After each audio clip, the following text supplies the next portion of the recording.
Hey, how's it going?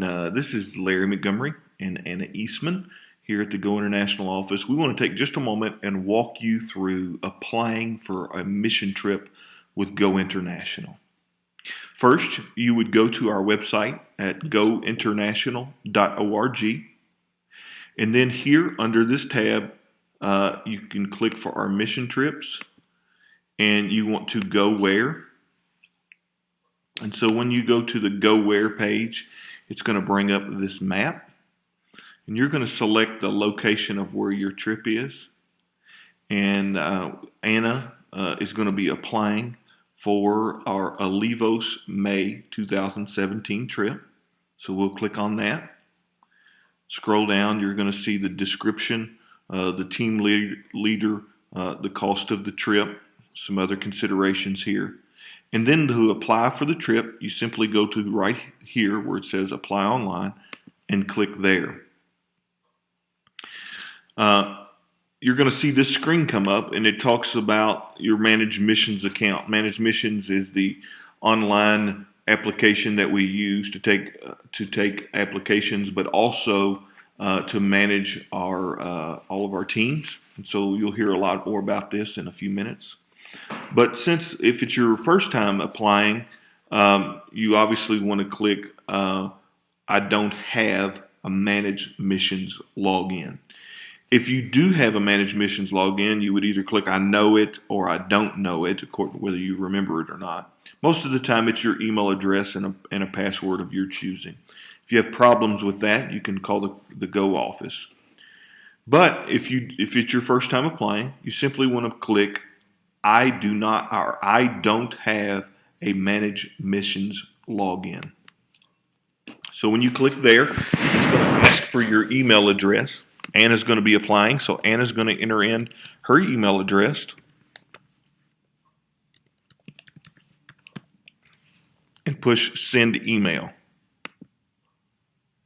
Okay, when she pushes this, it's going to say that an email has been sent to her email account. So it's going to tell us her password. So up here you'll see we've already got her email address sent. In just a second, it's going to give us this email here, which gives us her password. So what we want to do is click on this link that says Set My Password.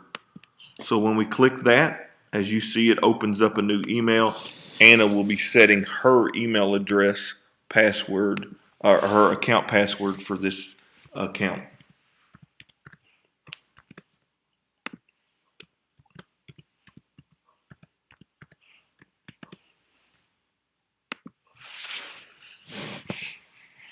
And so basically at this point it's going to ask you for some basic information. Anna's going to enter that in really quickly.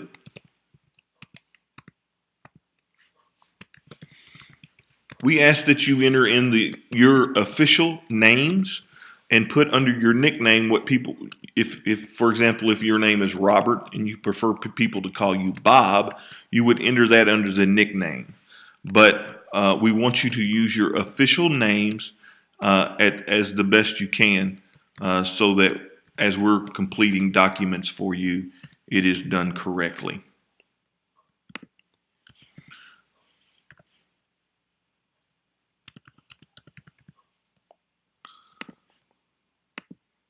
Be sure to put your t-shirt size and your birth date correctly. T-shirts we will use to give you a team shirt. So then the next part of the application is just some other information. So at this point, what I would like for you to do is when you enter in your passport, we want you to enter the name as it appears on your passport. It's very important that this happens. It must be correct. If it is incorrect, it will cause us problems booking your airfare if we book your airfare under what you enter here. And so therefore, if you enter it incorrectly, we will have to have a name change, and that will be a fee to do so. So please make sure that you're entering in this information correctly. For the sake of time today, we're not going to walk through Anna entering in her passport. Actually, Anna doesn't have a passport, so it's a great example. So at this point, Anna does not have a passport.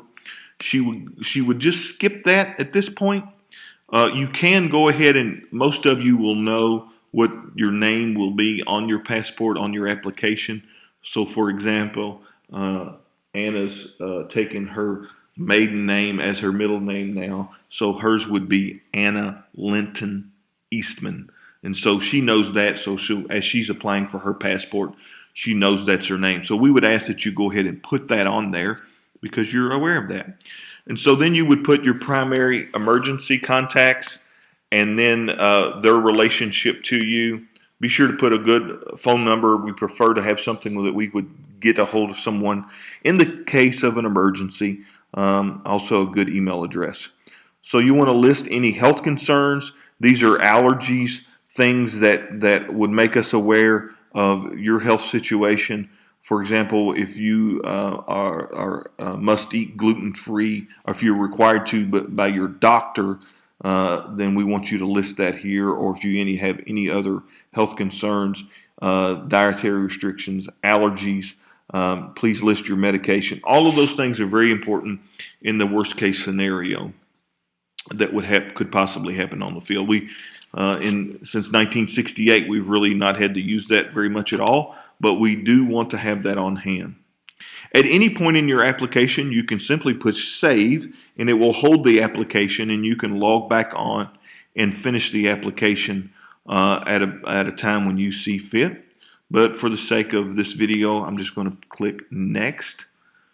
So at this point, we're going to choose a trip. And Anna, you want to make sure at this point that you're choosing the trip that fits what you are doing. So at this point, Anna, we had clicked the Olivos trip, but for the sake of this video, we're going to choose the Trujillo, Honduras trip. And then it goes into a description of what the team will be doing, what the qualifications are. And then next, we're going to ask for some more information. This is going to be the name of your health insurance company, an address which usually can be found on your insurance card, as well as the insurance company phone number, policy holder, a name, and the policy number. We obviously would ask for the name of your church, your home pastor, and the church website so we can familiarize ourselves with your church setting. And we ask that you share your story. This really helps us as we prepare our teams. Many of you that are applying we know personally, but some apply we don't know personally, and so we do ask that everyone fills out this portion of their application. And again, once you do a lot of this one time, you will not have to do it for any other future trips. Then we're going to have a participant liability waiver and release. We would ask that you read that, and then by typing in here, that would give us your name. And so would be the equivalent of you signing a document. Then there is the participant agreement, and we ask that you sign that again. And then in the case that a person is a minor, there'll be some other forms to fill out, but we ask that you fill that out as well. Anna obviously is not a minor, but I'm going to fill it out for her.